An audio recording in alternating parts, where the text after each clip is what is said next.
Hey, welcome to my podcast. On today's show, I'm talking about the myth based on a true story.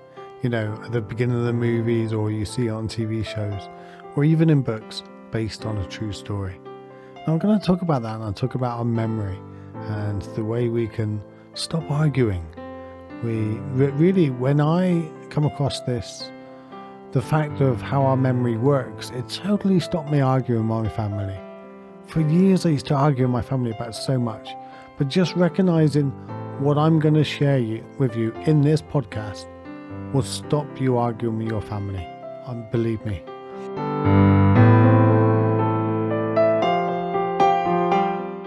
Welcome to Stillness in the Storms. I'm Stephen Webb, your host, and this is the podcast that will help you to quieten your mind and find that stillness you need to overcome whatever comes your way.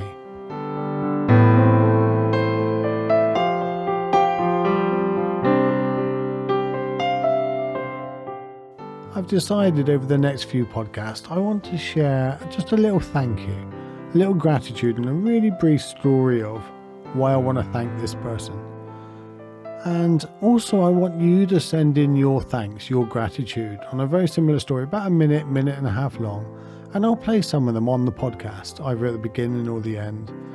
And if you're particularly listening to it on Anchor, it makes it so much easier. You can just hit the record button, send in a little snippet, and don't worry about the quality, don't worry about the thing. It doesn't have to be perfect. I can probably clean it up in post or whatever you call it, I don't know, in editing. We'll just call it editing for now, shall we? I was writing about this story and this person in my book, The Gift of No Choice, an incredible journey from deep despair to freedom and joy. And throughout the book, I share my different stories about different things. And this story, when I was writing it, I kind of forgot it, but it was in the back of my mind. And do you know what? Some people really do help you in life in the most dire circumstances, but you may not realize at the time how much help they are. And this person is one of those people. You know, before I broke my neck, I broke my neck when I was 18. And just before that, I was hanging around with this individual, and we would have fun and we're just friends. There was nothing in it.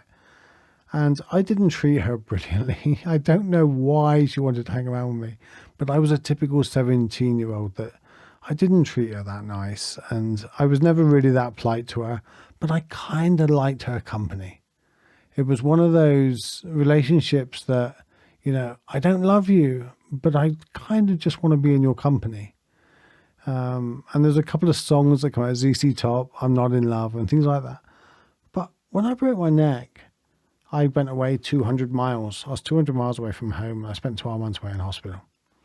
And over the first few weeks, I used to get a card and a letter every few days. And whoever was there, whether it was a nurse or my family, they'd read out the card and the letter. And I would very much brush it off. It's like, yeah, I know, it's just her. But really, over the weeks, it really started to make a difference. I was looking forward to it. And it was that connection to home that I didn't have. You know, I was lying on bed rest. I could barely, I couldn't talk at the time. And she would tell me what was going on with my friends and what was going on in Truro. And then after I started getting out of bed, or I think I was still on bed rest, but she used to come up and stay up there over weekends.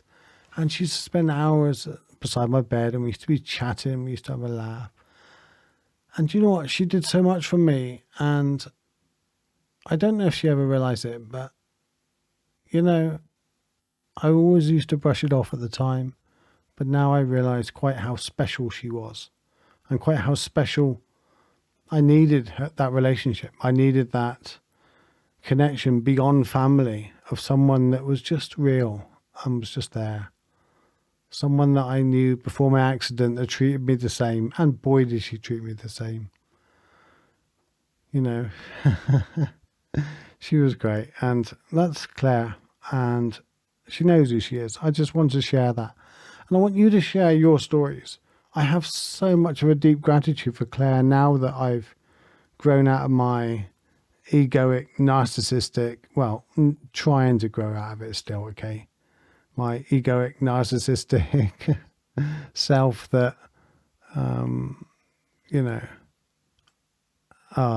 Claire, I love you. Thank you. You know, I mean that from the depths of my heart. You helped me through a lot. But today's podcast, and please send in your stories. If you're listening on Anchor, hit the record and send me your stories just to thank you. 1.5 minutes, that'd be perfect.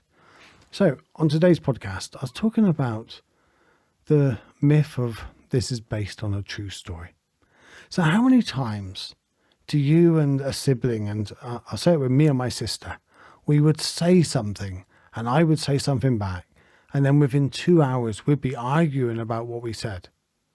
I would say to her, I didn't say that, and she would say, you did say that, and I'd be like, no, I didn't. You said this. And here's the thing, here's the really crazy thing, is I could remember in my head her saying it, and I could also remember me saying it. And it wasn't just, well, I can remember the words. No, I can remember their voice. I can remember where they were looking, what they were doing, why they were saying it, how they were saying it. And the same with me. And of course, they would do the same thing. Yet both of us cannot be right. How can both of us be right? It's impossible. It just doesn't work. So who's wrong? Both of us are right and both of us are wrong. But here's the problem with our memory. It's not so much the way we remember things, but it's the way we recall those memories. And if I said to you now, think of a rabbit. Think of a rabbit in your mind and make sure it's a really good image of a rabbit. Have you got that? Ready? So what about the rabbit? Is it chewing on a carrot? Is it grey? Has it got long hair or short hair? Is it on the grass or is it in a hutch? What colour's the sky behind it? Then as I was saying those things to you, you were zooming in and out and you were creating them on the fly. Well, this is what we do with our memories. We think we have a full picture of the memory until we're asked questions, or until we start to create it even more. We then create the memory based on fragments that we stored. And here's the thing. We don't listen very well. We're terrible listeners. We're brilliant at listening to what we're saying. We're terrible at listening to what the other person's saying. But yet we think we hear what the other person's saying. Do you see where this is going? So what we do is we store fragments. We store what we hear, what is the baseline of it. And we store it in a very analog way that isn't a digital version. The difference between a digital and analog, a digital version is an exact copy, noughts and ones, whereas an analog one is roughly. You know, if you had an analog light, you can turn it up and you could have it on any kind of level. If you've got a digital light, it's on or off, or 50%, 100%. You cannot have 52%, whereas analog, you can have all of them. So when we store things in, I'm really geeking out here now, and I apologize. I'll get back to like normal life in a moment. But when we store things in an analog way, the brain doesn't know to go, okay, that's a conversation with your sister. I'm going to store that in truth. And then you watch a movie that's very similar and your brain goes, I'm going to store that in the movie, untruth. Or maybe partly true if it's based on a true story. Your brain doesn't know those things. So what your brain does is just store everything in the best way, in a mingled way, somehow in your mind. And it relies on the way we recreate it. And it's very similar to if you bump into, when I was visiting my nan in hospital just a couple of years ago, and she was 90 something, and I'm trying to remember her exact age, and I'm going to get it wrong if I say it. So she was 90 something, and she couldn't remember what she had for dinner. She couldn't remember what was going on or who visited her the day before. Yeah, I would sit there and she would tell me in brilliant detail about where she was a wren and working in Scotland and working on the aeroplanes during the war. And she told me about this wonderful story about the way when the pilots would go out and fly sorties over Europe, But just before they went out, they would have a little box and they would put them on the table on the way out the door. And that was their belongings. And that was the different things that they would want to go to their family as their letter and things like that. And then when they come back, they would pick up these boxes and they would take them back to their dorms or wherever they were sleeping. And she would always look, her and her friends would always look to see if there's any boxes left. Because if there was a box left, it meant they didn't come home. And she told this story with vivid detail, the colour of the boxes, the size of the boxes. How can someone do that, yet they cannot remember? Now then, in part, it's the way we store things. In part, the way the brain isn't very good at doing it as it gets older. The proteins and all that and the neurons. I'm not a neurologist, but it gets harder to do. The more you do something, the harder it becomes and it depreciates eventually. But how can they remember something 80 years before? Well, they're not remembering the event 80 years before. They're remembering the last time they recalled it. So that event was stored at the time with a great emotional impact.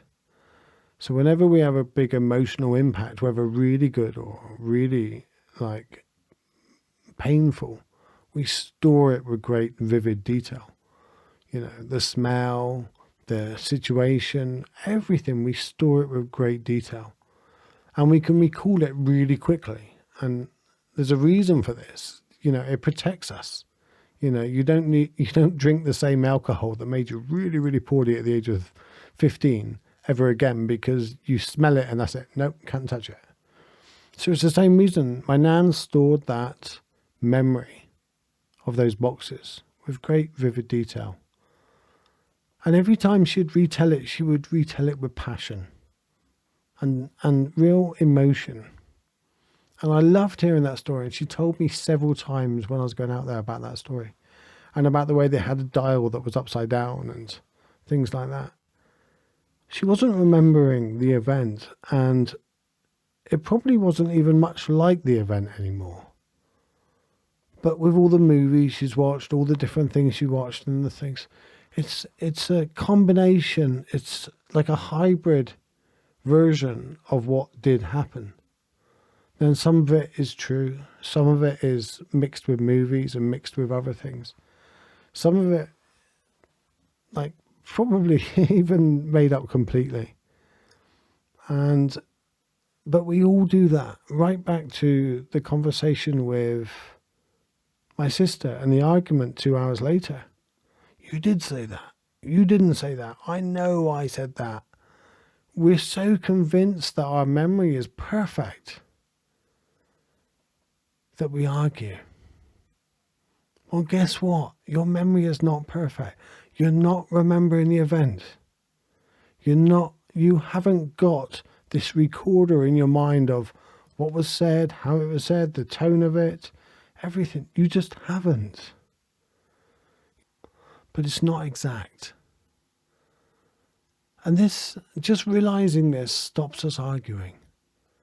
Makes us realize that our memories are flawed. You, me, everybody. Nobody can remember everything perfectly. Lawyers know this. Lawyers deliberately, I can't believe I'm telling you that secret, but they will deliberately plant words and create scenarios in your mind on the testimony stand.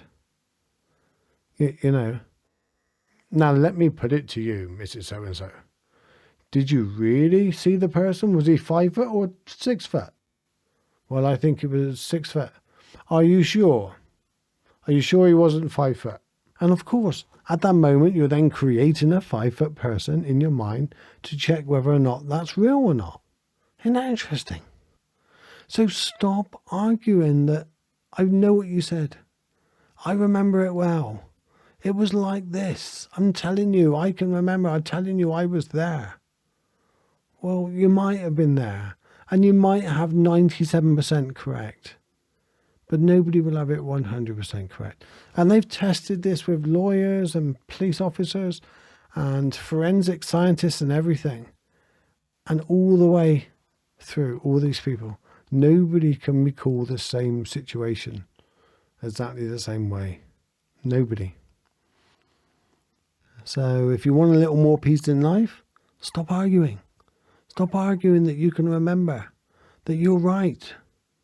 Maybe they're right, and maybe your recollection of the event is wrong. Maybe you're mixing yours with a movie or something like that. It doesn't feel like it, because what you can see in your head is, a high definition, brilliant version of like what we said with the rabbit. We have this illusion that we can recall everything perfectly, and we can't. It just simply doesn't work like that. And here's the thing, this podcast is about stillness in the storms. It's about having a little more calmness when everything's going on around us. Well, the reason why I share this is because if you realize how your body works, and you realize how things are going in the way of recalling your memory, we stop arguing. We start having compassion for the other person and understanding. We stop this, I'm right, you're wrong. And we realize that, hey, we're both beautifully flawed and beautifully perfect. At the same time, there's no flaws and there's no perfection. It just is what it is. And we just stop arguing. There becomes a softness to our conversations with people. We no longer feel the need to have to prove that we're right and they're wrong. So like I said at the beginning of the podcast, I will teach you something, I will show you something that would totally blow your mind when it comes to memory and things like that, but it'll also soften you and stop you arguing with your family. I no longer argue with my sister very much. I no longer argue with family very much that I'm right and they're wrong.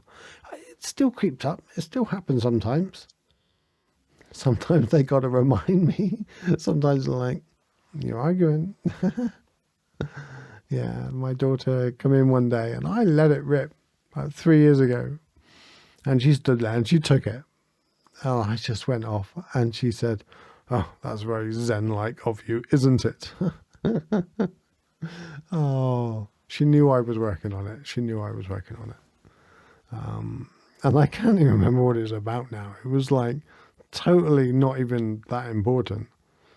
But I opened my heart to her. She stood there and took it, and she held that mirror up to me that I needed at that moment. She was perfect.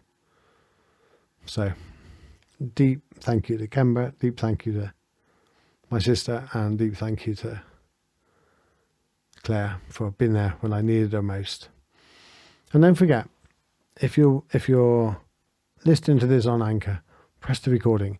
If you're not on Anchor, head over to my website or go over to Facebook and just type Stephen Webb, Inner Peace Guy or something, and find me and send me a voice or send me a little email or something. Email at stephenwebb.com and I will read it out. That's the other thing I can do. Take care, guys. I love you and thank you for spending this time with me. Really appreciate it. I'm trying to get a new podcast out every week at the moment. Please can you share, spread it around, leave a review. That'd be amazing. If you're listening on an iPad or an iPhone, leave a review and that would be incredible. You're awesome. Everybody, have an amazing week. See you around. Bye.